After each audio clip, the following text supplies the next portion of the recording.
Hello guys, ఈ రోజైతే నేను తిరుమల స్టెప్స్ అయితే ఎక్కేస్తున్నాను. ఆ దేవుడి దయ వల్ల నాకు బాగా ఎనర్జీ వచ్చేసి ఫాస్ట్ గా స్టెప్స్ అయితే ఎక్కేయాలని కోరుకుంటున్నాను. అలా అలిపిరి నుంచి స్టార్ట్ అయిన నా ప్రయాణం సాగుతూ ఉందండి. ఇంకా వెంటనే మూనామాలు కనిపించేసి చాలా హ్యాపీగా ఫీల్ అయ్యాను.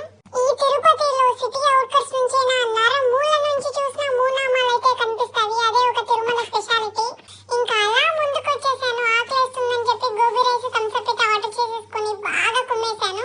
ఇంకా తినేసి ముందరకు వస్తుంటే జింకలన్నీ కనిపించాయి. చూసి చాలా ఆనందించాను. ఇంకా అలా ముందరకు వచ్చేసరికి ఆంజనేయ స్వామిని చూసి చాలా బలం వచ్చినట్టు ఫీల్ అయిపోయాను. ఇంకా ఆంజనేయ స్వామిని దర్శనం చేసుకున్న తర్వాత బలం తెచ్చుకొని ఇంకా 550 స్టెప్స్ అయితే కంప్లీట్ చేసేసాను. సో మొత్తానికి స్టెప్స్ కంప్లీట్ చేసేసి ఫైనల్లీ రీచ్ తిరుమల. అసలు తిరుమల అనే నేమే ఒక పెద్ద వైబ్. తిరుమలలో వ్యూ అయితే చాలా అంటే చాలా బాగుందండి. మీరు కూడా చూసి ఆనందించేసేయండి.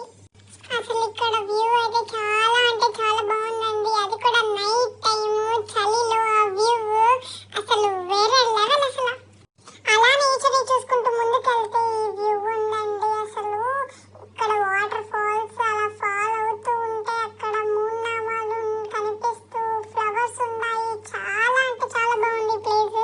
ఇంకా మొత్తానికి ఆ డే రెస్ట్ తీసుకొని నెక్స్ట్ డే మార్నింగ్ అయితే తిరుమల దర్శనానికి అయితే వచ్చేసామండి. అసలు తిరుమల దర్శనానికి రావాలని మనం అనుకుంటే సరిపోదు, ఆ దేవుడే మనల్ని రప్పించుకోవాలి. సో ఫైనల్లీ నాకు ఈ శ్రావణ మాసంలో స్వామివారి దర్శనం దొరకడం నాకు చాలా హ్యాపీగా ఉంది. ఇంకా దర్శనం అయిన తర్వాత స్వామివారి ప్రసాదం తినడానికి అన్నదాన సత్రంకి అయితే వెళ్ళిపోయామండి. వెంగమాంబ అన్నప్రసాదము ఇక్కడైతే చాలా చాలా బాగుంటుంది భోజనం. ఇంతైనా స్వామివారి అన్నదానం దొరకాలన్నా మనకు అదృష్టం ఉండాలి అండి, లేకపోతే అది కూడా దొరకడం చాలా కష్టం. అన్నప్రసాదం తినేసి బయటకు వచ్చిన తర్వాత స్వామివారి ఏనుగులు అయితే కనిపించాయండి. చూసి చాలా ఆనందించాము. ఈ ఏనుగులు అటు ఇటు తిరుగుతూ అందరినీ ఆశీర్వదిస్తూ చాలా చూడముచ్చటగా